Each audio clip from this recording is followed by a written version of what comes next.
will regulate a militia being necessary to the security of a free state. The right of the people to keep and bear arms shall not be infringed. Thank you for tuning into another edition of Bearing Arms, Cam and Company. My name is Cam Edwards. And it is hard to believe, but it is already almost November. What do you think, by the way? I'll give you a question. Should I know I'm a grown darn man here, but should I dress up for Halloween, for the Halloween edition of Bearing Arms, Cam and Company?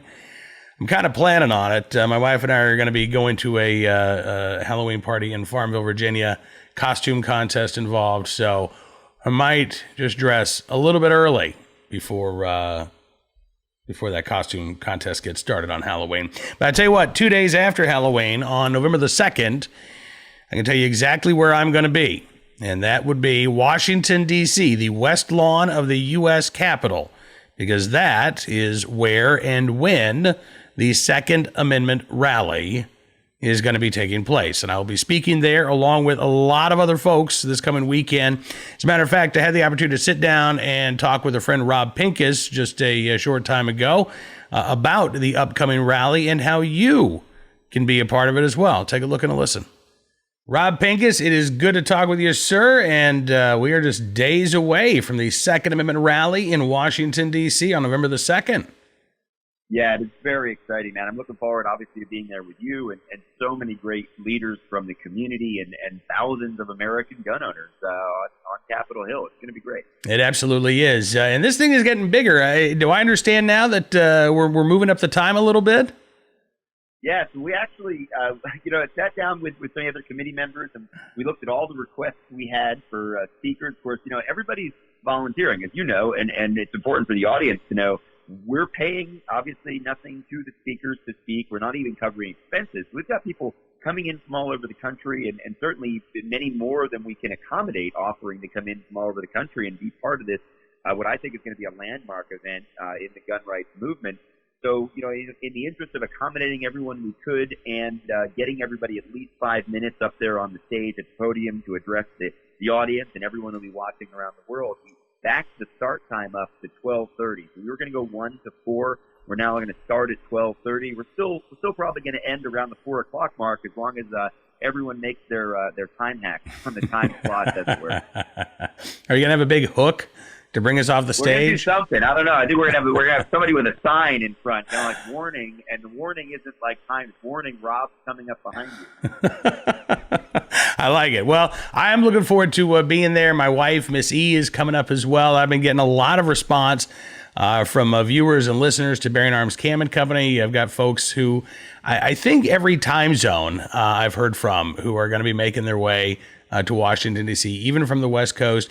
You've talked before about guys like Chris Cheng, former Top Shot champion, Second Amendment advocate, coming out from the San Francisco area. And this really does seem to be shaping up. Actually, I was talking to Argo J last week, Rob, and he asked me, he said, "Are you going to the Second Amendment rally?" I said, "Heck, I'm going. Are you going?" Yep. So, I mean, this is really turning out to be, I think, as you say, this really incredible grassroots gathering of Second Amendment activists and advocates. And I have no idea what the day is going to be like other than I'm going to be surrounded by folks who believe just as strongly as I do that the right to keep and bear arms needs to be protected and defended. Absolutely. And that it's, that's the universal statement that all speakers fully believe and are committed to the idea that the Second Amendment protects our individual right to keep and bear arms. And there's going to be a wide variety of perspectives underneath that umbrella represented up there on that stage. You mentioned Chris Cheng coming out from California, Kerry Sloan's coming from Washington State. We've got, of course, Jeff Knox, who's another committee member. He's coming out from Arizona. So several people are coming from the West Coast. We've got people coming from the Mountain States. Anthony Garcia is coming in from Save the Second. And then obviously a lot of people from the East Coast as well. Yourself included. We've got Calandro coming down from New Jersey. We've got Alexander Rubian coming down from New Jersey Second Amendment Society also. And then the Midwest. We've got a lot of people coming up from the Midwest, including Argo J. It really is it's inspiring, honestly. It's quite humbling for all the committee members. We were talking about it last week. Just the number of people that we have signed up is one thing, but the vast variety of speakers that we have and the fact that they are coming in from all over the country on their own dime, taking the time and everybody's busy. Everybody's always busy. It's hunting season for some people. I'm in South Dakota hunting right now. I'll have to be getting out of the field on Thursday, flying into D.C. on Friday. And like I said, just really looking forward to seeing a lot of friends, but also spending time with some people who are on the speakers list who I don't know all that well. I know their perspectives. I've heard them speak before. I've read their writings. Maybe they're friends with some other committee members or other speakers. And I'm really looking forward to the group dynamic, the networking opportunity, and that extends the thousands of American gun owners that are going to be there participating, listening, and then spreading this message afterwards, which is incredibly important. Absolutely. This is going to be the weekend before Election Day in Virginia. And we've got gun control groups that are spending millions of dollars in our state's elections. They are trying to flip basically 4 seats, 2 in the House of Delegates, 2 in the state Senate. If they do that, Virginia goes from being a place where, it's been 20 years since we passed a gun control law here, Rob, but Virginia's going to look a lot more like New Jersey or California if these politicians get their way on November the 5th. And if they are successful on November the 5th, they're going to take that game plan that they've put in place here in Virginia, and they're going to export that to every state they can in 2020. So we're not just worried about what's going on at the federal level. We're really concerned about what is happening at the state level and even locally as well when it comes to our rights. It is so important that people understand that, really, you mentioned Virginia hasn't had a negative impact gun law for 2 decades. Florida is very much in the same boat. Even Texas, there's rattlings about some more gun control issues being brought up even in Texas, where you would think that the gun owners would be safe down there. And it's happening all over the country. Look at Pennsylvania. Joshua Prince is going to be one of our speakers, and he's fighting a great fight in Pennsylvania to keep preemption valid, because you've got some parts of that state, like Philadelphia and Pittsburgh, that are trying to enact local gun restrictions. When you talk about local grassroots issue, it is incredibly important, and that's why this event is so important. And a lot of people have asked, who's behind it, who's sponsoring it, and we just keep saying concerned American gun owners. There's not one organization that's going to handle this fight for us, and there's not one organization putting on this rally. There's not one type of gun owner that's going to attend the rally. We really are looking to represent this unifying idea. I always say that unity is a little bit of a pipe dream. I don't think we're ever going to get 100 million American gun owners, marching under the same, 400-page document that says, here's what we believe about guns and right. gun rights and gun responsibility. But we can get everybody aligned under that one sentence. We can get everybody aligned under the Second Amendment. And then from there, that 100 million strong gun advocacy, grassroots machine needs to be working. And it needs to be working in all the elections coming up this fall and especially next year. Yeah, absolutely. And, you talk about preemption. This is one of those fights that is not just happening in Pennsylvania. They're very quietly, gun control groups are launching this national effort to erode our statewide preemption laws. We just had the Montana State Supreme Court strike down a quote-unquote universal background check law that was on the books in Missoula, Montana. And it was that state's firearms preemption law that caused that local gun control law to be struck down. But the reason why that local gun control law was put in place in the first place was so that gun control advocates could challenge firearms preemption, just as they're doing in Pennsylvania and Ohio. We've got a bill actually coming up in Virginia in January that'll be dropped that will gut our state's firearms preemption law as well. So there's another gun control measure that could be headed our way depending on the election results coming up on the 5th. Again, there are no shortage of threats to our rights at this moment. What we do have, I think, right now is a shortage of those committed Americans who are willing to get more active, who are willing to get more involved. And hopefully this event on the 2nd, the Second Amendment rally, will inspire and motivate those Americans to get off the sidelines, get off the couch, and to get involved.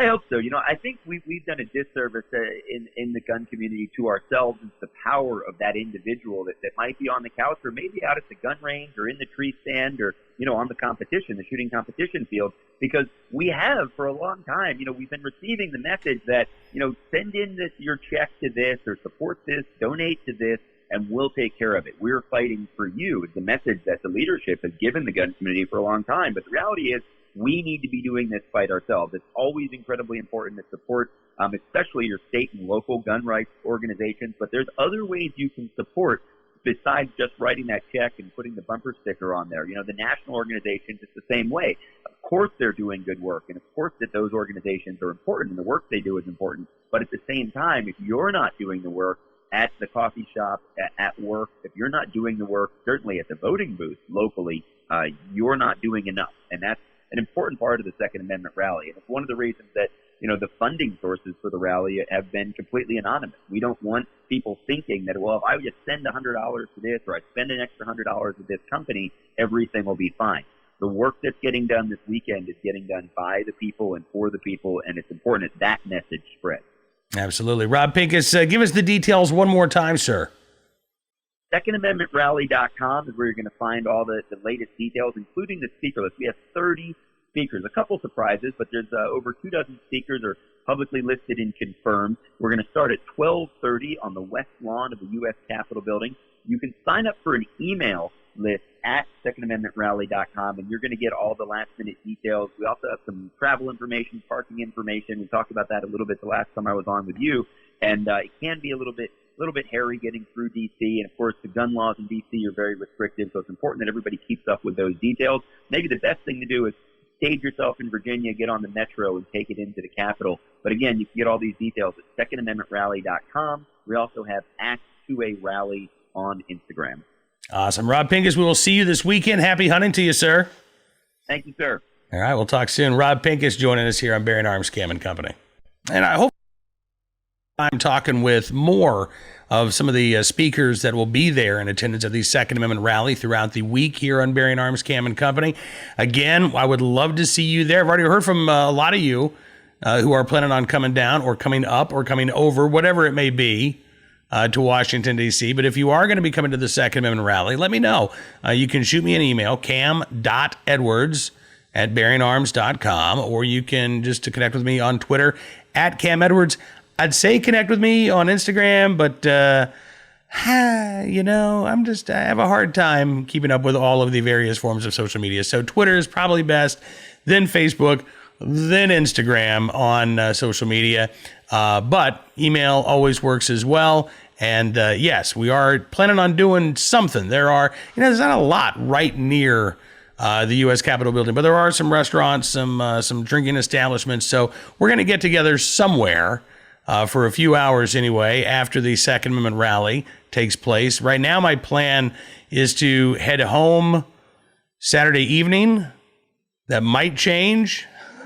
Still kind of up in the air, but we will at least be there for a few hours after the rally is over, hanging out with folks and saying hi. So I would love to get a chance to see you there as well. All right, let's get to today's armed citizen story. Our good deed of the day, our recidivism report. Yeah, let's start there. How about this? 50-time convicted felon. Can I just stop right there for a second? How do you get to be a 50-time convicted felon? I don't know. Maybe we'd have to do a jailhouse interview with this guy. Maybe he can help us. Spokane, Washington. That is Brian Danner, whose latest alleged crime was apparently stealing a necklace that contained the ashes of someone's dearly departed. Yeah, that's a pretty crummy thing to do. Danner, who's 48, has been arrested in connection with the theft. Again, 50-time convicted felon, 50-time convicted felon. According to KXLY, police say surveillance video showed Danner breaking into a car, stealing items. That video showed the suspect vehicle. A citizen helped get the license plate number, and that helped lead police to Danner. Citizen called 911 to report the vehicle parked there in Spokane. Police arrested Danner, recovered a backpack, a winter coat, and a necklace containing the victim's uncle's ashes. KXLY reports Danner has a lengthy criminal history with over 50 felony convictions. So it's not like this guy had 49 misdemeanors and then a felony, and that's how the media reported. No, 50 felony convictions, including possession of a stolen motor vehicle, first-degree theft, possession of stolen property, robbery, residential burglary, and dozens of other crimes. Despite the 50 prior felonies, Authorities say that Danner is right now being held on $5,000 bond, just $5,000, and he's charged with second-degree theft. So there you go. Our armed citizen story today from Oxnard, California. We don't have a whole lot of information about this case out of Oxnard, but we do know that a burglar was shot and killed there in the community Monday morning. Police officers responded to a home there in Oxnard about 2:30 Monday morning, according to authorities. When they got there, they found a 37-year-old Hispanic male suffering from a gunshot wound. Burglar was taken to a hospital where he passed away from his injuries. The 30-year-old homeowner cooperating with investigators, according to police. The Oxnard Police Department is still investigating, but again, right now, this looks like a case of armed self-defense. We'll keep our eyes on this story, give you any more details as they become available. And finally, our good deed of the day from Jacksonville, Florida, where a police recruit, not even a full-time officer yet, but a police recruit helped to save a life. The local Fraternal Order police say the recruit is still wet behind the ears. Yeah, I know. Got to get that pun in, right? Recruit Officer Gettert had not yet finished his field training when he and his training officer responded to a crash near I-295 and Beach Boulevard in Jacksonville, Florida. According to the Fraternal Order Police, they say a vehicle was sinking fast in a nearby retention pond, and that Recruit Officer Gettert grabbed a float bag, jumped into the water, swam to the car. The driver was not able to get out of that vehicle, so Gettert then swam under the water, freed the driver, helped her swim safely to shore. Fraternal Order Police, again, noting that Gettert still wet behind the ears, but they still give him a big shout out on their local Facebook page there. So in the right place, at the right time, willing and able to do the right thing. And even if that meant getting a little wet, Recruit Officer Gettert in Jacksonville, Florida. One more picture there of Officer Gettert. We thank you, sir, for your good deed. All right. That is going to do it for this edition of Bearing Arms Cam and Company. I want to thank you for being a part of the program, as always. We'll be back tomorrow with the latest Second Amendment news and information from all across the nation. But in the meantime, of course, you can, and no costume, because we're still a day away from Halloween. Okay, so probably flannel, probably more flannel because it's that time of year. But in the meantime, you can get the show as a podcast at Apple Podcasts, at Spotify, at Stitcher, townhall.com's podcast page. You can also subscribe to Town Hall Media at YouTube, and that way you never miss a program. And of course, don't forget to visit bearingarms.com multiple times a day. Check out all of the great content that is being posted each and every day of the week. Thank you so much for being a part of the program. Thanks for listening. Thank you for your support and for spreading the word. And we'll see you back here tomorrow with a brand new edition of Bearing Arms Cam and Company.